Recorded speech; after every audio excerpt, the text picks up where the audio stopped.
যুক্তরাজ্যে 5 বছরের সন্তান বাঁচালো তার মাকে। মা অজ্ঞান হয়ে পড়ে আছে মেঝেতে। ছোট সন্তানটি একাই স্কুলে হেঁটে গিয়ে শিক্ষকদের জানালো তার মা অসুস্থ।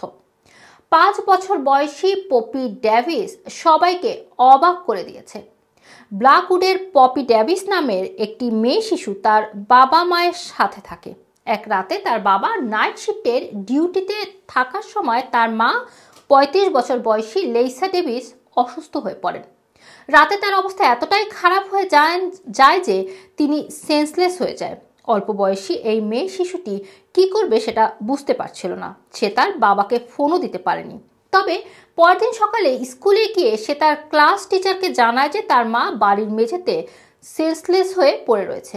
এরপর স্কুল থেকে তার ক্লাস টিচার এসে শিশুটির মা লেইসা ডেভিসকে উদ্ধার করে হাসপাতালে নিয়ে যায়।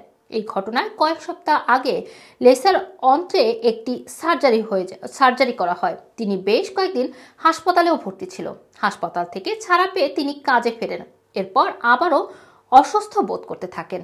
মেন্টাল হেলথ ওয়ার্কার হিসাবে কাজ করা লেইসা জানান, গত 19 তারিখ রাতে তার মেয়ে পপি রাজকন্যার পোশাক পরে। এরপর তিনি তার সামনে নাচছিল।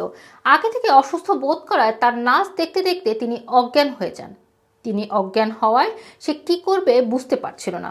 তার হাজবেন্ড এন্ড্রু নাইট শিফটে ডিউটিতে অফিসে ছিল।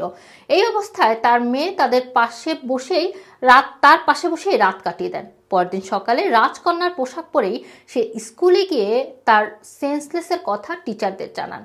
এরপর তারা এসে তার মাকে উদ্ধার করে। জানা গেছে, খবর পেয়ে পপির স্কুলের শিক্ষকরা তাদের বাড়িতে এসে রুমের মেঝেতে লেইসাকে অচেতন অবস্থায় দেখতে পান। এরপর তারা একটি অ্যাম্বুলেন্স এবং প্যারামেডিকদের ডেকে পাঠায়। লেইসাকে চোমব্রানের গ্রেঞ্জ ইউনিভার্সিটি হাসপাতালে নিয়ে গেলে ডাক্তাররা জানান লেইসা সেপটিক শকে আক্রান্ত। এ সময় তার ফুসফুসে মাত্র 15% কাজ করছিল। 2টি কার্ডিয়াক অ্যারেস্টেরও শিকার হওয়া লেইসাকে কোমায় পাঠানো হয়। প্রায় 3 সপ্তাহ পরে কোমা থেকে ফেরেন লেইসা ডেভিস। লেইসা ডেভিস তার জীবন বাঁচানোর জন্য তার মেয়ে পপি ডেভিস এবং গ্রেঞ্জ ইউনিভার্সিটি হাসপাতালের কর্মীদের প্রতি কৃতজ্ঞতা জানান। রুমানা রাখি, রানা টিভি, লন্ডন।